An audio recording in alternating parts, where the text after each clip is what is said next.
ಇತ್ತೀಚೆಗೆ ನಡೆದ ಕರ್ನಾಟಕ ವಿಶೇಷ ಅಧಿವೇಶನದಲ್ಲಿ ರಾಜ್ಯಪಾಲರು ಹಾಗೂ ಸರ್ಕಾರದ ನಡುವೆ ತಿಕ್ಕಾಟ ಹೆಚ್ಚಾಗಿತ್ತು.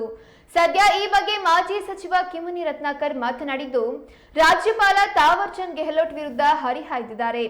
ಈ ಕುರಿತು ಇಂದು ಶಿವಮೊಗ್ಗದಲ್ಲಿ ನಡೆದ ಸುದ್ದಿಗೋಷ್ಠಿಯಲ್ಲಿ ಮಾತನಾಡಿದ ಅವರು, ರಾಜ್ಯಪಾಲರು ಗವರ್ನರ್ ಆಗಿ ಇರಬೇಕೇ ಹೊರತು ಪಾಳೇದಾರರಾಗಿ ನಡೆದುಕೊಳ್ಳಬಾರದು. ಪೂರ್ವಾಶ್ರಮವನ್ನ ಮರೆತು ಸದನ ನಡೆಸಬೇಕಿತ್ತು. ಆದರೆ ಎರಡು ಸದನದ ಸದಸ್ಯರು ಸ್ಪೀಕರ್ ಕುರ್ಚಿಯಲ್ಲಿ ಕೂರಿಸಿದಾಗ ಅವರ ಅಡಿ ಇಡೀ ಸದನ ಇರ್ತಿತ್ತು. ಬೇಡ ಎನಿಸಿದ್ರೆ ರಾಷ್ಟ್ರಗೀತೆ ಹಾಡಿ ಹೋಗಬಹುದು. ಆದ್ರೆ ಸ್ವಾಗತ ಕರೆದು ರಾಜ್ಯಪಾಲರು ಓಡಿ ಹೋಗಿರೋದು ಬಿಜೆಪಿ ಏಜೆಂಟ್ರಂತೆ ವರ್ತಿಸಿದಂತಾಯ್ತು ಎಂದು ಆರೋಪಿಸಿದ್ದಾರೆ. ಕರೆದಿದ್ದೇನೆ. ಮೊದಲನೇದಾಗಿ ನಮ್ಮ ಇತ್ತೀಚೆಗೆ ನಡೆದಿರ್ತಕ್ಕಂಥ ಜಂಟಿ ಅಧಿವೇಶನದಲ್ಲಿ ರಾಜ್ಯಪಾಲರು ಮಾಡಿರ್ತಕ್ಕಂಥ ಘಟನೆ ಏನಿದೆ ಅದನ್ನು ಖಂಡನೆ ಮಾಡ್ತೇನೆ. ಅವರ ನಿಲುವಿಗೆ ಮತ್ತು ಅವರ ಕರ್ತವ್ಯ ಚ್ಯುತಿ ಅಂತಲೇ ನಾನು ಹೇಳ್ತೇನೆ. ಅದನ್ನು ಖಂಡಿಸಲಿಕ್ಕೆ ನಾನು ಈ ಮಾಧ್ಯಮ ಗೋಷ್ಠಿಯನ್ನು ಬಳಸ್ಕೊಳ್ಳೋದಕ್ಕೆ ಇಷ್ಟಪಡ್ತೇನೆ. ನಮ್ಮ ಸಂವಿಧಾನದಲ್ಲಿ ಜಂಟಿ ಅಧಿವೇಶನ ನಾರ್ಮಲಿ ವರ್ಷದ ಮೊದಲನೇ ತಿಂಗಳು ಅಥವಾ ಎರಡನೇ ತಿಂಗಳಿಗೂ ಕರೆದಿದ್ದಿದೆ, ಫೆಬ್ರವರಿಲೂ ಕರೆದಿದ್ದಿದೆ. ಬಟ್ ನಾರ್ಮಲಿ ಜನವರಿ ತಿಂಗಳಲ್ಲಿ ಕರೀತಾರೆ. ಆ ಸಂದರ್ಭದಲ್ಲಿ ಎರಡೂ ಸದನದ ಸಭಾಧ್ಯಕ್ಷರು ಮತ್ತು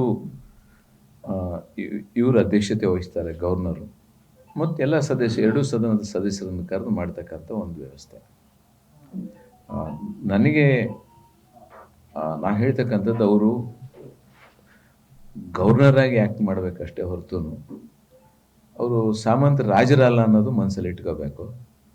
ಮತ್ತು ಭಾರತೀಯ ಜನತಾ ಪಕ್ಷವನ್ನು ರೆಪ್ರೆಸೆಂಟ್ ಮಾಡ್ತೀನಿ ಅಂತ ಯೋಚನೆ ಅವ್ರ ಮನಸ್ಸಲ್ಲಿ ಇರಬಾರ್ದು, ಅವ್ರ ಕರ್ತವ್ಯದಲ್ಲೂ ಇರಬಾರ್ದು, ಮನಸ್ಸಿನಲ್ಲೂ ಇರಬಾರ್ದು.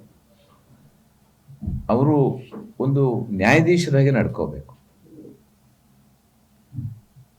ಈಗ ಹೇಗೆ ನಮ್ಮಲ್ಲಿ ಸ್ವಾಮೀಜಿಗಳನ್ನು ಮಾಡುವಾಗ ಪೂರ್ವಾಶ್ರಮ ತಂದೆ ತಾಯಿ ಹೆಸರು ಹೇಳೋದಿಲ್ವಾ, ಪೂರ್ವಾಶ್ರಮದಿಂದ ತಾನು ಮಾತಾಡ್ತಾರೆ. ಆ ರೀತಿ ಇವರು ಆ ಪೂರ್ವಾಶ್ರಮವನ್ನು ಮರೆತುಕೊಂಡು ಮಾಡಬೇಕಾಗಿತ್ತು. ನಾನು ಕೂಡ ಸದಸ್ಯನ ಕೆಲಸ ಮಾಡಿದ್ದೀನಿ.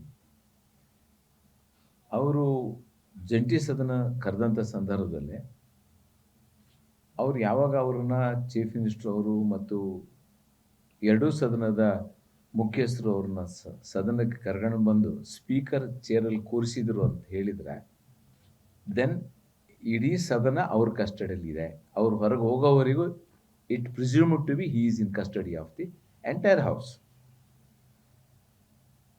ಸರ್ಕಾರ ಕೊಟ್ಟಿರ್ತಕ್ಕಂಥ ಏನು ವಿಚಾರ ಇದೆ ಅದನ್ನು ಮಂಡಿಸ್ತಕ್ಕಂಥದ್ದು.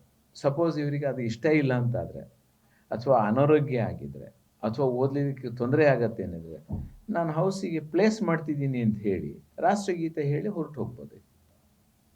There is no compulsion like that. ಅದನ್ನು ಬೇಕಾದರೆ ಕೋರ್ಟಲ್ಲಿ ವಿವರಣೆ ಕೇಳಿದರೆ, ಸುಪ್ರೀಂ ಕೋರ್ಟಿಗೆ ಯಾರು ಹೋದರೆ, ಸರ್ಕಾರದವರ ಇನ್ನೊಬ್ಬರು ಹೋದರೆ ಅದನ್ನು ಮಾಡ್ಬೋದಾಗಿತ್ತು. ಬಟ್ ಇವರು ಸ್ವಾಗತ ಮಾಡಿ ಓಡೋಗ್ಬಿಟ್ರೆ ಅವರ ಪೂರ್ವಾಶ್ರಮದ BJPಯ ರಾಷ್ಟ್ರೀಯ ಹಿತಾಸಕ್ತಿ, ರಾಷ್ಟ್ರ ಪ್ರೇಮ, ರಾಷ್ಟ್ರ ಬಾವುಟ, ರಾಷ್ಟ್ರಭಕ್ತಿ ಎಲ್ಲ ಕಳೆದೋಯ್ತಾ?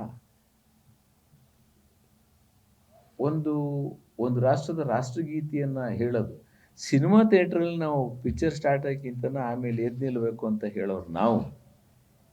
ಇವರು ಒಂದು ಜಂಟಿ ಸದನವನ್ನು 7 ಕೋಟಿ ಜನರು ರೆಪ್ರೆಸೆಂಟ್ ಮಾಡತಕ್ಕಂಥ ಸದನವನ್ನು ಬಿಟ್ಟು ಹೊರಗೆ ಓಡೋಗ್ತಾರೆ ಅಂತಂದರೆ, ಅವ್ರನ್ನ ತಡಿತಕ್ಕಂಥ ಪ್ರಯತ್ನ ಮಾಡಿರ್ತಕ್ಕಂಥ BK ಹರಿಪ್ರಸಾದ್ ಅವ್ರನ್ನ ನಾನು ಅಪ್ರಿಷಿಯೇಟ್ ಮಾಡ್ತೇನೆ.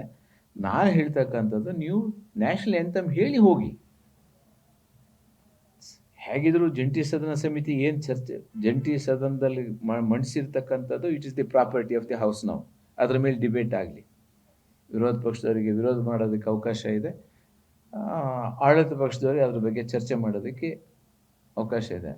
ಇವರು ರಾಷ್ಟ್ರಗೀತೆ ಹೇಳ್ದೇನೆ ಓಡ್ ಹೋಗೋವಂಥ ಅಗತ್ಯ ಏನಿತ್ತು ಅನ್ನೋದನ್ನು ಈ ದೇಶಕ್ಕೆ, ಈ ರಾಜ್ಯಕ್ಕೆ ಅವರು ಒಬ್ಬ ಗವರ್ನರ್ ಆಗಿ ಹಿಂದಿನ ಆಡಳಿತಾತ್ಮಕವಾಗಿರ್ತಕ್ಕಂಥ ಅನೇಕ ಅನುಭವ ಇರತಕ್ಕಂಥವ್ರು ಈ ಪ್ರಶ್ನೆಗೆ ಉತ್ತರ ಕೊಡಬೇಕು ಅಂತಕ್ಕಂಥದ್ದು, ಇಲ್ಲ ರಾಜ್ಯದ ಮತ್ತು ರಾಷ್ಟ್ರದ ಕ್ಷಮೆ ಕೇಳಬೇಕು, ಇಲ್ಲ ರಾಜೀನಾಮೆ ಕೊಟ್ಟು ಮನೆಗೆ ಹೋಗಬೇಕು ಅನ್ನೋದು ನನ್ನ ಇದು